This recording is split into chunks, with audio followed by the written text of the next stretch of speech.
Muy buenas tardes, hermanos, el Señor continúe bendiciendo su vida. Voy a pedirles que abran su Biblia en la carta a Tito, específicamente el capítulo 3, los versículos del 1 al 3. Bueno, esta porción de la Escritura dice de la siguiente forma: recuérdales que se sujeten a los gobernantes y autoridades, que obedezcan, que estén dispuestos a toda buena obra, que a nadie difamen, que no sean pendencieros, sino amables, mostrando toda mansedumbre para con todos los hombres. Pues, porque nosotros también éramos en otro tiempo insensatos, rebeldes, extraviados, esclavos de concupiscencias y deleites diversos, viviendo en malicia y envidia, aborrecibles y aborreciéndonos unos a otros.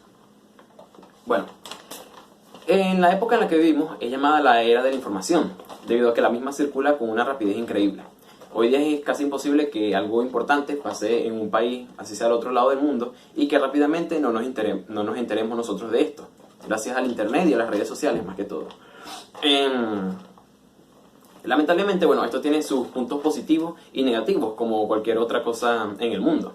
Llevándolo a nuestro contexto, encontramos que el internet y las redes sociales ha sido de una herramienta muy útil para muchas iglesias para tener un alcance mayor.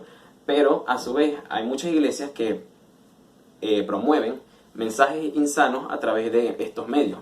Muchos de estos incitan a las personas a un radicalismo y fanatismo absurdo.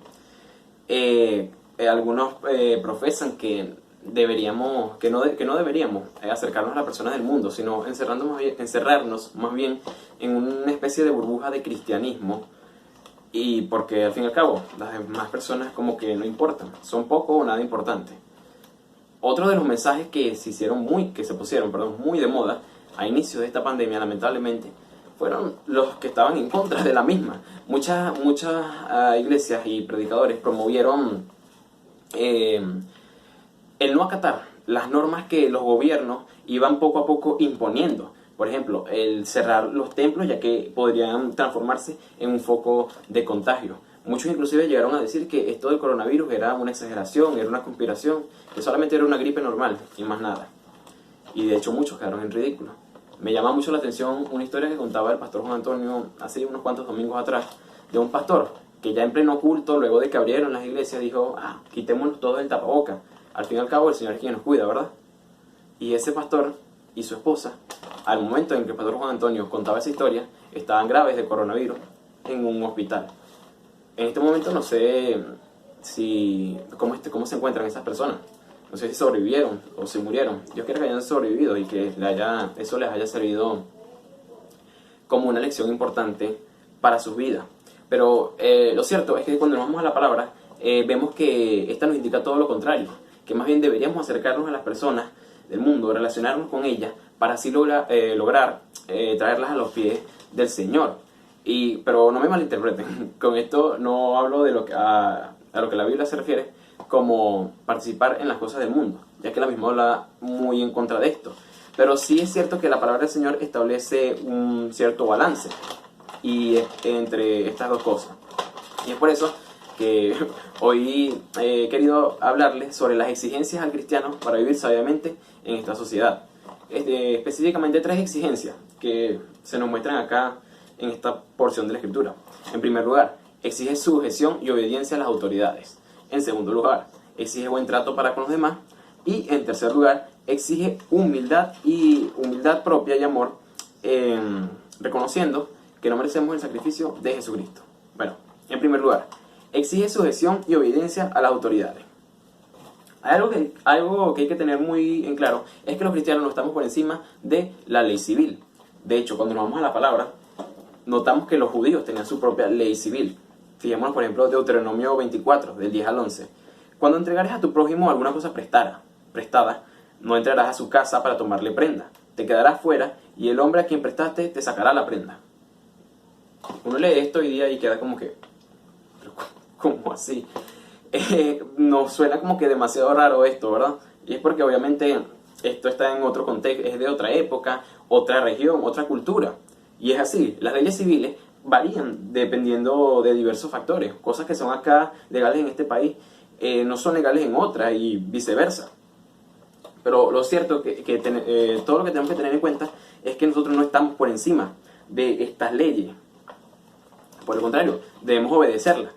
Y algo que hay que tener muy en claro es que a veces como que las personas que como que promueven estas leyes no son como que no nos da muchas ganas de obedecerle, ¿verdad? Pero es que la obediencia no es a la persona como tal, sino al cargo que representa a esa persona. Fíjense lo que dice Romanos 13:1. Sométase toda persona a las autoridades superiores, porque no hay autoridad sino de parte de Dios, y las que hay por Dios han sido establecidas. Como les dije, hay personas, a veces hasta uno mismo piensa de esa forma, que como que no provoca obedecerles a esa persona, pero es que, repito, no es a la persona como tal, sino al cargo. Uno no, bueno, para no mencionar nombre, uno no obedece a X o Y persona. Uno obedece a lo que dice el presidente, el gobernador, el que está encargado de cierta área de nuestro país. Al fin y al cabo, ellos son los que están ahí y están ejerciendo su cargo. Tenemos que, más por el contrario, debemos pensar que al obedecer, de hecho somos un ejemplo a las demás personas de que somos personas ordenadas, responsables y que merecemos respeto, pero que por sobre todas las cosas amamos al Señor. Fíjense lo que nos dice Juan 14:23. Respondió Jesús y le dijo: el que me ama, mi palabra guardará, y mi Padre le amará, y vendremos a él y haremos morada con él. La obediencia, nuestra obediencia, por sobre todas las cosas, es ante Dios.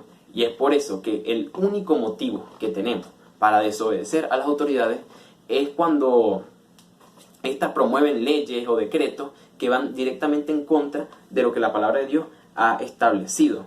Y este ejemplo lo encontramos en la Biblia. Fíjense, por ejemplo, en Mateo 28:19-20, lo que todos conocemos, ¿verdad? La gran comisión. En pocas palabras, Jesús dijo: prediquen, vayan y prediquen, hagan discípulos. Pero posteriormente a los apóstoles, esto lo vemos en el libro de los Hechos, se les prohibió hacer esto. Pero ¿cómo respondieron ellos? Hechos 5:29. Respondiendo Pedro y los apóstoles dijeron: es necesario obedecer a Dios antes que a los hombres. Es necesario obedecer a Dios antes que a los hombres. Nosotros no podemos apoyar estos decretos y leyes antibíblicas y decir que nos llamamos cristianos. Fijémonos lo que nos dice Lucas 16:13. Ningún siervo puede servir a dos señores, porque o aborrecerá al uno y amará al otro, o estimará al uno y menospreciará al otro. No puede servir a dos señores. En otras partes de la Escritura, este contraste Jesús lo hacía de una forma como que hasta más directa. Hay una parte de la Escritura que dice: el que no es conmigo es contra mí, quien conmigo no recoge, desparrama. En el libro del Apocalipsis vemos que nos dice: o sean fríos o calientes, porque lo tibio lo vomitaré de mi boca, ¿cierto? O sea, no hay un punto medio, o está o no está. Ese contraste, que es bastante fuerte, de hecho, lo encontramos a lo largo de la Escritura, y es que las cosas son así. En este siglo, especialmente de lo que fue de los años 60 para acá, cuando empezó la cuestión esta de la revolución sexual y esa cuestión, bueno, se nos quieren estar imponiendo cosas, no encuentro una palabra para expresarlo, cosas, no sé, digamos, nefastas, deplorables, digámoslo así, deplorables. Está esta cuestión de que por ejemplo, acá en Venezuela quieren integrar la cosa esta de los baños unisex, porque al fin y al cabo el género y el sexo, eso es algo bastante relativo, ¿verdad?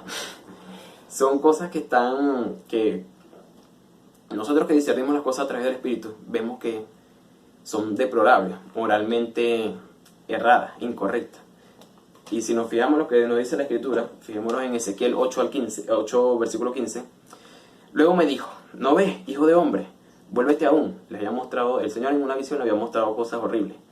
Verás abominaciones mayores que esta. Hay un proverbio popular entre los cristianos que dice: y vendrán cosas peores. Y vaya, parece que eso se está cumpliendo. Pero lo cierto es que nosotros debemos, ante estas cosas, obedecer al Señor, porque nuestra obediencia es primero a Él antes que a las autoridades. Y muchas personas, por hacer esto, por obedecer primeramente al Señor, han sido afectadas. Algunos han perdido trabajo, parte de su familia, amistades, relaciones, etc. Pero la palabra de Dios también tiene aliento para estas personas. Fíjense lo que nos dice Lucas, capítulo 6, versículos del 22 al 23. Bienaventurados seréis cuando los hombres os aborrezcan, y cuando os aparten de sí, y os vituperen, y desechen vuestro nombre como malo, por causa del Hijo del Hombre. gozaos en aquel día y alegraos, porque he aquí, vuestro galardón es grande en los cielos, porque así hacían con sus padres, con los profetas. Este rechazo que muchas personas experimentan hoy día no es algo, como vemos acá, no es algo nuevo, pero como dice el Señor, nuestro enfoque debe estar puesto en las cosas eternas. Y como lo dice acá, vuestro galardón será grande en el reino de los cielos. Bueno, de esta manera pasamos al segundo punto, la segunda exigencia que se nos menciona en esta parte de la Escritura. Se nos exige buen trato para con los demás. Y algo que se resalta acá es que no debemos agravar los problemas que se presenten. Y fíjense que hay personas que definen la vida como un montón de problemas. Para mí eso es una perspectiva como que un poco pesimista, pero es cierto, los problemas abundan. Solo los hay en todos lados, en todos los países, todas las regiones, todo el estatus económico, etcétera, profesión, ya sea en tu trabajo, en tu familia. No, o sea, los problemas hay por todos lados, eso todos lo sabemos, ¿verdad? A diferentes edades también. En fin, lo cierto es que problemas hay, pero lo cierto es que nosotros no debemos agravar estos problemas. Aquí se refiere a unas cosas específicas, ya a la difamación específicamente, y es que lo que es la difamación, el chisme, la calumnia, todos estos pecados sí, son altamente contagiosos y pueden arruinar la vida de la persona que es víctima y de la persona que realiza esta práctica. Fijémonos lo que nos dice 1 Corintios 15, versículo 33. No erréis, las malas conversaciones corrompen las buenas costumbres. Esto, sobre todo en el mundo de los famosos, digámoslo así, porque, bueno, ellos son víctimas constantemente de estas cosas y muchos han perdido su familia, han perdido empleo, han perdido muchas cosas. Y lo menciono a ellos porque, bueno, es lo más visible, pues. Pero hay muchas personas, digamos, más comunes y corrientes que también les ha pasado esto por causa de algún chisme, de alguna calumnia contra ellos. Contribuyendo con este tipo de prácticas, venimos a ser necios. Así es como se refiere la palabra de Dios a las personas que realizan estas prácticas. Proverbios 18:6. Los labios del necio traen contienda y su boca los azotes llama. Vaya, bastante fuerte esa parte. Tenemos que fijarnos que en lugar de realizar esta práctica, por el contrario, el cristiano debe ser un ente más bien reconciliador. Por ejemplo, debe ser una voz sabia en el lugar donde está, en el lugar donde Dios lo ha puesto. Familia, trabajo, en la misma iglesia, etc. Fijémonos lo que nos dice 2 de Timoteo, capítulo 2, 24 al 25. Porque el siervo del Señor no debe ser contencioso, sino amable para con todos, apto para enseñar, sufrido, que con mansedumbre corrija a los que se oponen, por si quizás Dios les conceda que se arrepientan para conocer la verdad. Fíjense lo que nos dice sobre todo la primera parte. No debe ser contencioso, sino amable para con todos, apto para enseñar, que con mansedumbre corrija, que ayude a resolver los problemas que se puedan presentar, en donde sea que él esté. Y algo que es bastante llamativo es que, ok, imagínense que el problema se puede presentar, por ejemplo, hay una calumnia, lo que se refiere a esta parte, una calumnia, una difamación en contra de alguien. Pero ¿qué pasa si ese alguien soy yo? ¿Qué nos dice la palabra respecto a eso? Pues bueno, en pocas palabras, si usted es el ofendido, perdone. Mateo 6, versículos 14 al 15. Porque si perdonáis a los hombres sus ofensas, os perdonará también a vosotros vuestro Padre Celestial. Mas si no perdonáis a los hombres sus ofensas, tampoco vuestro Padre os perdonará vuestras ofensas. En otra parte de la Escritura, el apóstol Pedro, si no me equivoco, es el que le pregunta a Jesucristo: Señor, ¿hasta cuándo debería yo perdonar a mi hermano, al que me ofende? Hasta 7. Recordemos que eso era como algo que establecía la ley. ¿Qué respondió Jesús? No hasta 7, hasta 70 veces 7. O sea, sabemos que los que tenemos cierto conocimiento de la Escritura, sabemos que el número 7 representa la perfección. O sea, que es un perdón continuo que debemos estar realizando contra las personas que quizás nos ofendan a nosotros. Y fíjense lo que nos dice esta porción: perdonad para que vuestro Padre os perdone vuestras ofensas. Y es que nosotros, el perdón que nosotros damos como cristianos, lo hacemos humildemente, reconociendo que nosotros no merecemos el sacrificio de Jesús. Y ese es el tercer punto de este estudio que les he traído hoy. Debemos aplicar lo que dice esta parte de la Escritura y perdonar, reconociendo esto. Fíjense que esta parte de la Escritura nos dice algo bastante llamativo. Es que, bueno, por ejemplo, se nos dice que señalar a alguien es un acto de hipocresía. ¿Por qué? Porque ningún ser humano es moralmente suficiente para juzgar. Fijémonos lo que nos dice Romanos 3, versículos 10 al 11. Como está escrito, no hay justo ni aun uno, no hay quien entienda, no hay quien busque a Dios, no hay quien haga lo bueno. Bastante cierto esto. Hay personas que dicen, no, bueno, aquella persona es buena persona. Y es porque se refiere más que todo al trato que tienen con los demás. Pero es que eso no hace a nadie una buena persona, en lo absoluto. Porque, ¿quién observa realmente el interior de esa persona? Imagínense que, por ejemplo, esa persona, usted dice, no, esa es buena gente porque una vez fui y le pedí un poquito de azúcar para el café y me la regaló. Pero ¿qué sabes tú que si cuando te la regaló te estaba diciendo, mira, no quiere quitar azúcar, vamos a darle para que... ¿A qué me refiero con esto? Que solamente Dios es el que conoce el corazón y en la mente de las personas, sabe qué es lo que piensan en todo momento. Y esto está demostrado científicamente, no somos buenos. Ustedes no han visto, por ejemplo, a niñitos peleando así entre sí, porque no, que este juguete es mío. No, hay unos que se empujan, algunos hasta pelean, chiquitico. Y a veces los mismos padres se preguntan, ¿pero dónde ese niño aprendió eso? No, eso no lo aprendió, es que él ya lo tiene, eso es algo natural en nosotros. Nosotros somos malos por naturaleza, somos egoístas, envidiosos por naturaleza. Eso está, como le dije, hay muchos estudios científicos que han demostrado esto. Los padres se preguntan, ¿pero de dónde lo aprendieron? Ellos no nos invitan a nosotros a pelear. ¿Por qué es así? Si nosotros lo hemos criado también. No, es que la culpa no es suya, como tal. Es que eso es algo que está dentro de nosotros. Entonces, por eso debemos entender que nadie es moralmente suficiente para juzgar. Algunos que recurren a que cuando señalan a las personas dicen, no, yo soy cristiano y yo no hago X o Y cosas. Pero es que nosotros debemos reconocer que simplemente somos libres del pecado por causa de Cristo. Juan 8:32 nos dice de la siguiente forma. Dijo entonces, 8:31 al 32, perdón. Dijo entonces Jesús a los judíos que habían creído en él: si vosotros permaneciereis en mi palabra, seréis verdaderamente mis discípulos y conoceréis la verdad. ¿Se acuerdan de Juan 14:6? Yo soy el camino, la verdad y la vida, ¿verdad? O sea, Jesús, cuando se refiere aquí a la verdad es Él, su evangelio.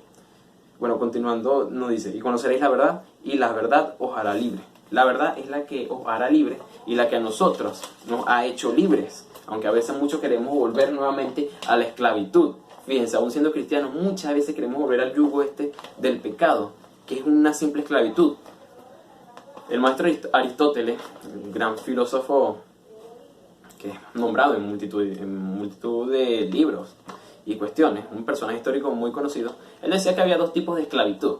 Estaba la esclavitud consciente, que era la que se practicaba anteriormente, en la que, una persona era un esclavo, era tratada como un objeto, pero él decía que esa esclavitud tenía una peculiaridad, y es que si, por ejemplo, usted era esclavo en una finca, por ejemplo, lo tenían trabajando en una finca, usted ve un caballo mal parado por ahí, una oportunidad de escaparse, y mire, se iba absolutamente, buscaba la oportunidad de escaparse, de salir de su esclavitud, sabiendo aún el riesgo que eso podría conllevar. Ahora, tenemos el segundo tipo de esclavitud, que es la esclavitud que sigue perdurando hasta hoy, y es la esclavitud hacia las cosas, la esclavitud mental, la esclavitud invisible, la esclavitud que la Biblia se refiere como la esclavitud hacia el pecado. ¿Cuál es el problema de esta esclavitud? Que tú no eres consciente de que tú eres un esclavo. No es hasta que, por ejemplo, no es hasta que conoces la verdad, como nos dice el versículo, que de verdad tú dices, yo era esclavo de esto. Hay un dicho muy popular que dice, cada persona es esclavo de algo. Y sí, muchos cuentan testimonios que antes de llegar a los pies de Cristo eran esclavos de vicio, eran esclavos de la envidia, eran esclavos de sí mismos, eran unos narcisistas. Pero bueno, lo cierto es que, como lo dice el versículo, solamente a través de Jesucristo, solamente a través de la verdad, somos libres. Por tanto, ¿qué tenemos que hacer con esto? En lugar de señalar, debemos ser objeto del amor de Jesús. Debemos vivir constantemente en ese amor y en obediencia al Señor. Fíjense lo que nos dice Lucas, Lucas 10:27. Aquel, respondiendo, dijo: amarás al Señor tu Dios con todo tu corazón y con toda tu alma y con todas tus fuerzas y con toda tu mente, y a tu prójimo como a ti mismo. Esto son los dos estatutos en los que Jesucristo resumió toda la ley moral de los judíos. Amarás al Señor tu Dios de las diferentes formas que se expresa acá, y amarás a tu prójimo como a ti mismo. Sí, de hecho debemos ver que si amamos a Dios, como nos expresa acá este pasaje, podemos amar al prójimo, podemos amar a los demás. Vamos a estar actuando constantemente en ese amor del Señor. Posteriormente también se nos dice, en otro lado de la Escritura, específicamente en 1 Corintios 16:14, se nos dice que debemos hacer todas las cosas con amor. Todas vuestras cosas sean hechas con amor. Bueno, ya lo había dicho. Pero eso es lo que nos dice específicamente la Escritura. Hacer todas las cosas con amor. En otro pasaje de la Escritura se nos dice que hagan todas las cosas como para el Señor. O sea, así sea usted, por ejemplo, que le esté regalando ese vasito de azúcar al vecino para el café. Piense que se lo está dando el Señor, porque Él es el que está allá arriba, Él es el que ve todas las cosas y Él es el que recompensa. Piense que, bueno, multitud de testimonios de personas que por una buena acción, no esperando nada a cambio, han recibido una bendición mucho más grande. Y eso es porque el Señor ve primeramente el corazón, cómo esa persona actúa. Si actúa con el corazón de buena manera, en el amor del Señor, esa persona será retribuida por el Señor. Por ende también debemos, pero no debemos solamente quedarnos con eso nosotros. En contraposición a lo que le decía en la introducción, no quedarnos en una burbuja de cristianismo, sino también hablar y compartir con las personas de nuestro entorno. Cómo experimentar también ese amor y ese perdón. Fíjense lo que nos dice 2 Corintios 5:20. Así que somos embajadores de Cristo, como si Dios rogase por medio de nosotros. Os rogamos en nombre de Cristo, reconciliados con Dios. Somos embajadores, eso es lo que nos dice. ¿Qué es un embajador? Un embajador es una persona que representa a una entidad en otro territorio. La entidad es el Señor que está en el cielo. El territorio, pues simple, acá, la tierra. El sitio donde Dios nos haya puesto. El versículo también más famoso de la Biblia, Juan 3:16. Porque de tal manera amó Dios al mundo, que ha dado a su Hijo unigénito, para que todo aquel que en él cree no se pierda, más tenga vida eterna. Siempre confundo esa parte. Y es que es así. Debemos compartir con las personas ese amor del Señor. Cómo pueden también experimentarlo ellos, para que así, en obediencia al Señor, estemos trayendo más personas a su reino y podamos decir que de verdad vivimos de una forma sabia, como el Señor quiere, en nuestra sociedad. Así que bueno, para concluir, mis hermanos, hoy les he hablado acerca de 3 exigencias que se encuentran acá en esta porción de la Escritura, en Tito 3, versículos del 1 al 3. En primer lugar, se nos exige sujeción y obediencia a las autoridades. En segundo lugar, se nos exige buen trato para con los demás. Y en tercer lugar, exige humildad propia y amor, reconociendo que no merecemos el sacrificio del Señor. Entonces, bueno, hermanos, el mandato del Señor es a vivir sabiamente en una sociedad fatalmente dañada por el pecado. Y bueno, nuestra actitud en todo momento debe reflejar el amor del Señor, debe reflejar a Cristo. Como decía el apóstol Pablo, ya no vivo yo, sino que vive Cristo en mí. Solamente dependiendo, pero esto es posible solamente dependiendo del Señor Jesucristo, cargando nuestra cruz y siguiéndole, ya que si es por nosotros, por nuestra propia naturaleza, como le decía, desde chiquitico estamos predestinados a actuar de mala forma. Saben que no hay nada más reconfortante, de verdad, que escuchar a personas, un no creyente, que diga algo así como: esa persona que está allá es cristiano y es un cristiano de verdad. Quizá no se lo digan a usted, pero se lo digan a alguien más. Eso es bastante reconfortante, la verdad, porque por ahí uno escucha muchas personas que cuando se refiere a un cristiano, no, ese es falso. Eso es lo que dicen muchos y es lamentable, porque las personas tienen sus ojos puestos en nosotros. Entonces, seremos nosotros de esos a los que llaman falsos o a los que llamarán verdaderos. ¿Viviremos nosotros de una manera sabia en nuestra sociedad o como el Señor, viviremos como el Señor quiere que vivamos nosotros? Bueno, es algo para meditar. Dios le bendiga, hermano.